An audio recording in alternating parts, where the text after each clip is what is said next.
Coming up next is Brawlin News number 111. It's an all-wrestling edition of Brawling News, and we're going to talk about has-beens, folks who are not in wrestling anymore but are still trying to draw focus to themselves. Shane Douglas, he wore a mask to a recent taping, and he took it off, and oh my God, all hell broke loose. And we're going to talk about the Ultimate Warrior, who is causing all sorts of trouble on the internets with his turning Vince down to show up at WrestleMania sometime a couple of years ago. Oh, we'll get to all that in just a minute.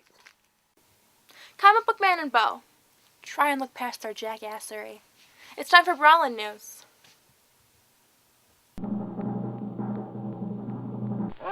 I wish I had ram horns, because I would bash stuff. Brawlin News, episode 111, Epic Mediocrity. Hey folks, Comic Book Man here. Welcome once again to my video outhouse. Bo? Yes? What time is it? Brawlin News time! Brawlin News, and Brawlin News is brought to you by this place, Alternate Reality, which is located, as always, at the intersection of 111th and Kedzie in beautiful downtown Mount Greenwood. Alternate Reality, where we used to have MMA places all over the place, and they all closed up, and they never came by to say hi, and we're doing news about Scum! Brawlin. Anyway, Alternate Reality, all my new comic stories, 15% off every day for everyone. This is an all-wrestling edition of Brawling News. First story up involves Shane Douglas, a man who made a personal appearance at this store about 2 years ago. He was recently at Raw. He was wearing a mask. He came. What's up with that? He was in the audience I'm working where with a chimp. the camera was on, and he was wearing a mask. Then he took his mask off, and everyone in the audience at Philadelphia went, "Hey, it's Shane Douglas," and started to pay more attention to him than what was going on in the ring. Someone apparently from the WWE noticed that everyone was paying way too much attention to Shane, and so they had him escorted out of the building. So what's up with Shane? There was actually this weekend they were doing a show in Philadelphia called the Extreme Reunion, which is supposedly the official last ECW reunion show. Although the official final last. They keep saying this, and then they keep doing other ones. And so they were doing one. They were doing one in Philly this weekend. And actually, the guys who own the building that the ECW was made in, they let the guys who were running this show come in and take pictures in the building that is no longer available for wrestling. Does Heyman have any connection with this? Heyman has no connection with this whatsoever. He hasn't been involved in it, and also not involved in this is Tommy Dreamer, because Tommy Dreamer showed up at an Extreme Reunion wrestling show.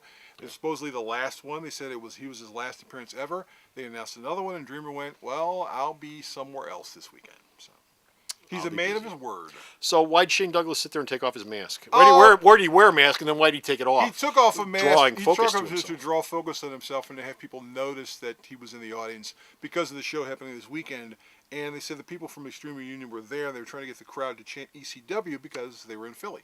They were in Philly. So, and they even teased it on Twitter. They had Shane walking out of the airport in Philly wearing this mask, and he went, "Find out who this masked man is. Go to Raw, and you will discover who he is." And it was Shane Douglas. Okay.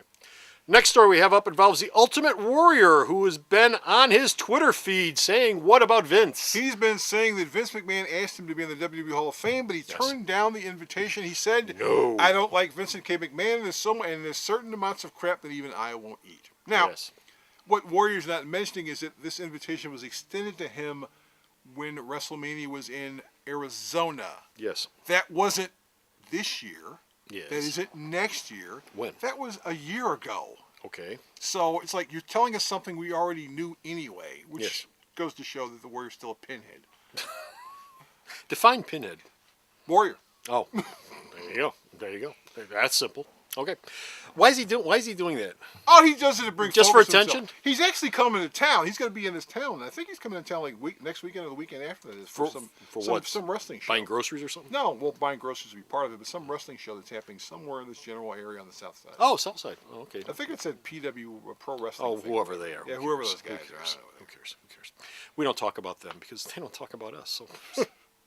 See on your own. And that's it. We're done. We'll finish her out of here. We got no more wrestling news, brawling news.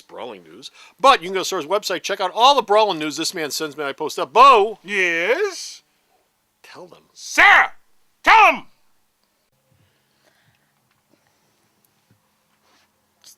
What? Real?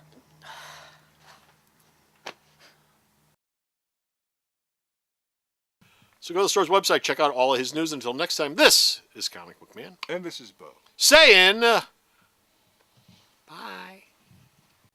The 20th every month is Founders Day here at Alternate Reality, and on the 20th, you can save 20% off everything I've got in the store. All my comics, trade paperbacks, action figures, statues, posters, supplies, gaming stuff, everything is 20% off on the 20th, except for this week's shipping and my buy-in-bulk supplies, but everything else is 20% off. So stop on down to Alternate Reality on the 20th of every month and save yourself 20% off. The Video Outhouse is brought to you by some of the finest people willing to work for free. This is a list of some of them.